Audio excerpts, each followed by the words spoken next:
Why does one waterway carved through the Isthmus of Panama over a century ago still command global attention today? Why would President Donald Trump, with his America First agenda, focus on this seemingly distant canal? The answer lies in history, economics, and geopolitics. Welcome to Time Travel's Chronicles-X channel. If you are new to our channel, don't forget to like, share, and comment on our video. Stay tuned as we uncover the history and pertinent events related to the Panama Canal that have been making news lately.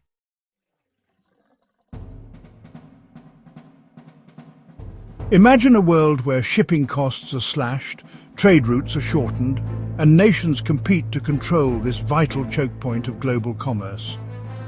This is the story of the Panama Canal, a masterpiece of engineering, a battleground of strategic interests, and a symbol of power that resonates even in today's political landscape. But here's the big question. If President Trump could leverage its strategic value, how might it reshape America's position on the global stage?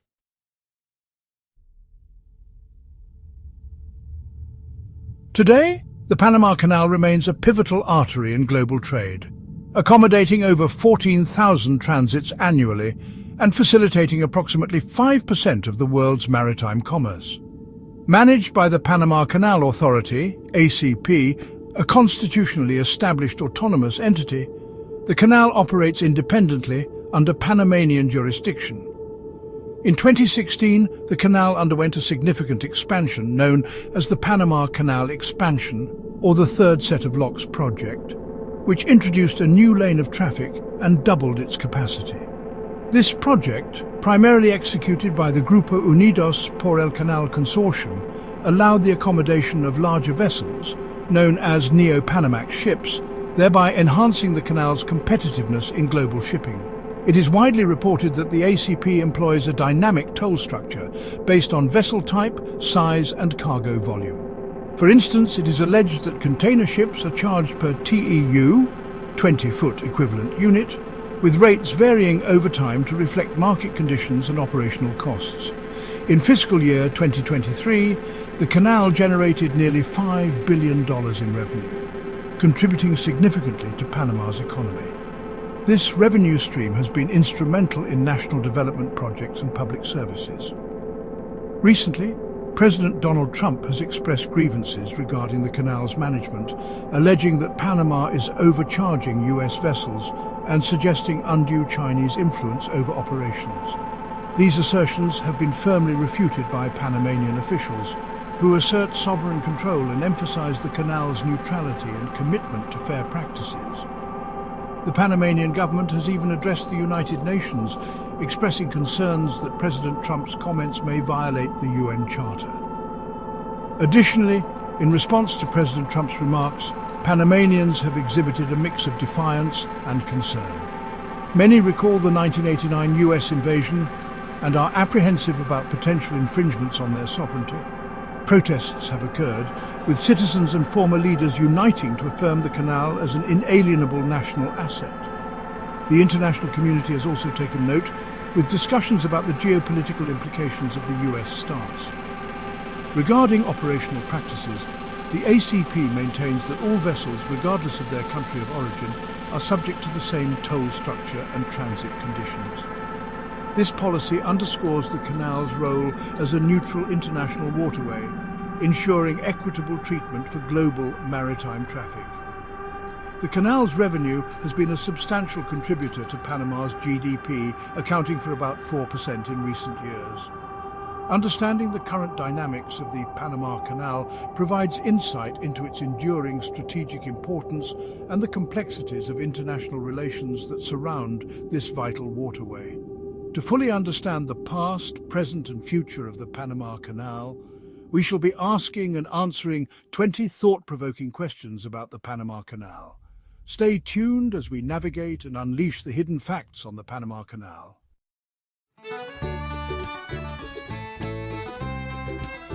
Why was the Panama Canal considered such a groundbreaking achievement in the early 20th century? The Panama Canal was a feat that redefined what humanity could achieve. Completed in 1914 after nearly a decade of work, it transformed global trade by creating a direct route between the Atlantic and Pacific Oceans. Prior to its construction, ships had to navigate the dangerous and time-consuming Cape Horn route at the southern tip of South America. This innovation not only saved time and money, but also reshaped maritime logistics forever. What challenges did the US face during the construction of the Panama Canal? The canal's construction was fraught with challenges. Initially undertaken by the French, the project was abandoned due to financial mismanagement and the devastating impact of malaria and yellow fever. When the US took over in 1904, significant improvements in sanitation, such as draining stagnant water and introducing mosquito control, allowed the workforce to overcome these deadly diseases. Yet the project still required immense financial resources and the labor of over 56,000 workers, many of whom faced grueling conditions and high risks. How has the control of the Panama Canal shifted over time, and what prompted these changes? For much of its history, the canal was under US control, symbolizing American ingenuity and global dominance. However, growing tensions with Panama over sovereignty culminated in the Torrijos-Carter Treaties of 1977, which transferred control of the canal to Panama in 1999. This shift was seen as a step toward fairness and sovereignty for Panama, but it also raised questions about the US's diminishing direct influence over this critical waterway. What role did the Panama Canal play in global trade during its early years? In its early years, the Panama Canal was a cornerstone of global trade. It allowed goods to move more efficiently between the world's two largest oceans, fueling industrial growth and economic expansion. Major powers, particularly the US, relied on the canal to maintain their commercial and military dominance. How did the handover of the canal to Panama in 1999 impact US interests and operations? The 1999 handover was a significant moment, marking the end of direct US oversight. While Panama gained full control, the US maintained its strategic interest in the canal through trade partnerships and security arrangements. However, other global players such as China began increasing their influence in Panama, raising concerns about the canal's role in shifting geopolitical dynamics.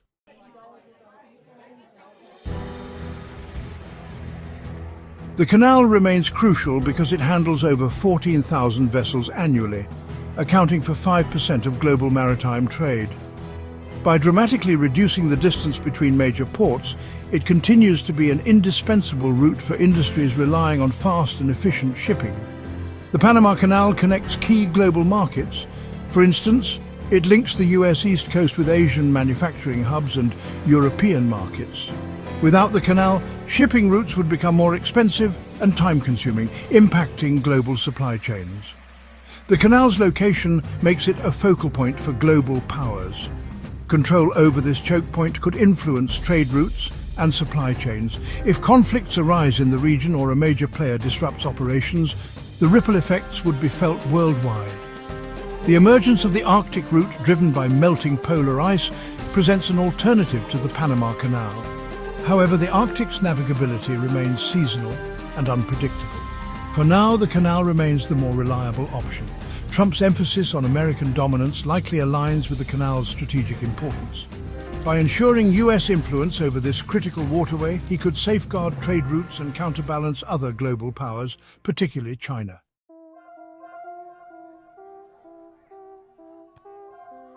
While Trump hasn't explicitly detailed a strategy for the canal, his broader rhetoric about reclaiming American dominance suggests a potential interest.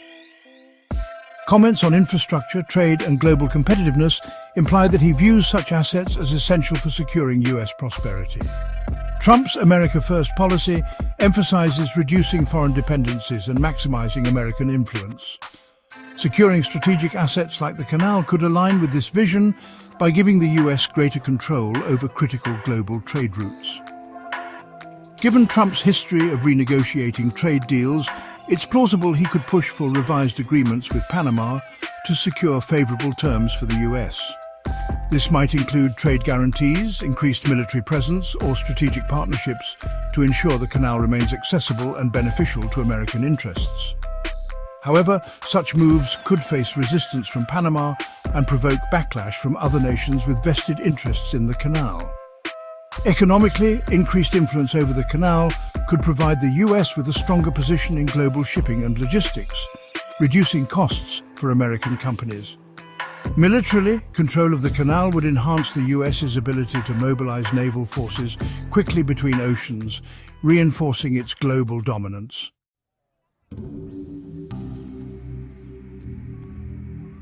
China, which has already invested heavily in Panama's infrastructure, might view increased US involvement as a direct challenge to its influence in the region. This could escalate geopolitical tensions, with China potentially seeking alternative routes or investing in competing infrastructure projects to counterbalance US dominance. Yes, increased US involvement could lead to trade conflicts, particularly with nations that rely on the canal for their exports. Latin American countries might view this as a form of neo-imperialism, potentially destabilizing regional relations and fostering anti-US sentiment. If the canal were embroiled in political disputes, shipping delays and increased costs could ripple across global supply chains.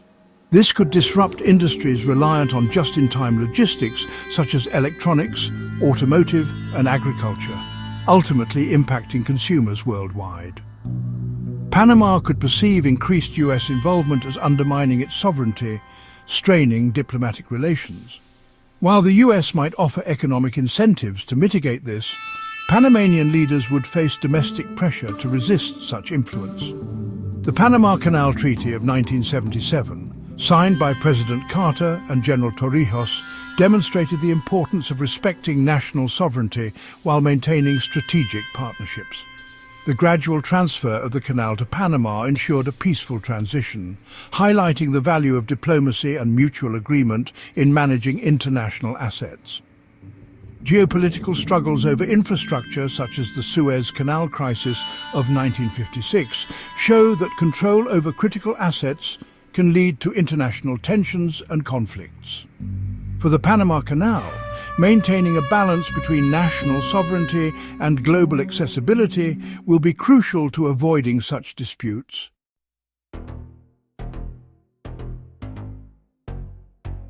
The Panama Canal stands as a testament to human ingenuity and a symbol of global interconnectedness.